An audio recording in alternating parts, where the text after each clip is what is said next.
Hi అందరికీ నమస్కారం. ఈరోజు మనం తెలుగువారి వంటలలో ఇడ్లీ దోశ కోసం వేరుశనగ చట్నీ ఎలా తయారు చేయాలో చూద్దాం.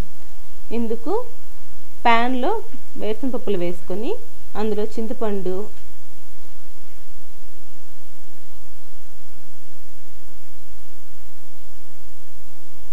మూడు లేక 4 పచ్చిమిరపకాయలు వేసుకొని బాగా వేపుకోవాలి. ఈ వేగిన దాన్ని మిక్సీ జార్లో వేసుకొని గ్రైండ్ చేసుకోవాలి.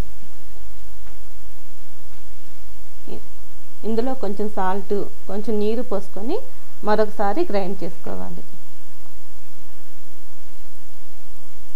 ఇప్పుడు సర్వింగ్ ప్లేట్లో తీసుకుందాం. దీనికి పోపు పెట్టుకోవాలి. అందుకు ప్యాన్లో ఆయిల్ వేసుకొని ఆయిల్ కాగాక ఆవాలు, కొంచెం కరివేపాకు వేసుకోవాలి, ఒక ఎండుమిరపకాయ,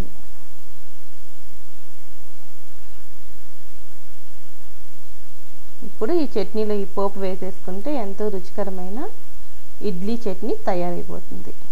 ఇడ్లీ, దోశ ఎందులోకైనా ఈ చట్నీ తినచ్చు.